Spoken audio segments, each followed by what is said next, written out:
లక్ష్మి ఇంటి బయటికి వచ్చి అక్కడున్నది చూసి షాక్ అయి ఏవండి జాను అంటూ కేకలు వేస్తుంది. దాంతో జాను శ్రీనివాస్ ఇద్దరు బయటికి వస్తారు.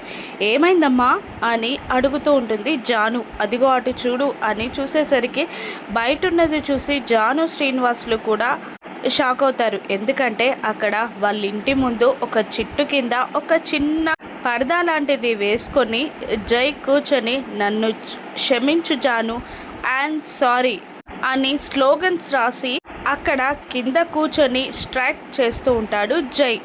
జాను కోపంగా జై దగ్గరికి వెళ్ళగానే జై లేచి నిలబడతాడు. నీకేమైనా పిచ్చా, ఏం చేస్తున్నావు ఇక్కడ అని అడుగుతుండగా నీకోసమే వచ్చాను జాను అని అంటూ ఉంటాడు జై.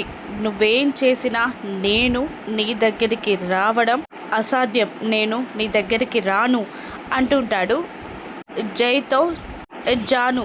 అప్పుడు జై ఆ ఇంటిని జానుని మార్చి మార్చి చూస్తూ నీకంత కంఫర్ట్గా లేనట్టుంది కదా జాను ఇక్కడ అని అంటూ ఉండగా ఇంతకన్నా కంఫర్ట్ నాకు ఇక్కడ కూడా లభించదు. నా కన్న వాళ్ళతో నేను ఇక్కడున్నాను, నాకు ఇంతకు మించి కంఫర్ట్ ఎక్కడా లభించదు అని ధీటుగా సమాధానం చెప్తుంది జాను. నువ్వు ఎన్ని ప్రయత్నాలు చేసినా కూడా నేను ఇక్కడి నుండి నీ ఇంటికి రావడం అన్నది జరగని పని. టైం వేస్ట్ చేసుకోకుండా ఇక్కడ నుండి వెళ్ళు అని వెనక్కి తిరిగి జాను వెళ్ళబోతుండగా జాను అని జై పిలిచి నువ్వు మన ఇంటికి వచ్చే వరకు నా అడ్రస్ ఇక్కడే అని ఆ చెట్టు కిందున్న చిన్న టెంట్ లాంటిది చూపిస్తూ ఉంటాడు జై. జైని కోపంగా చూస్తూ ఉంటుంది జాను.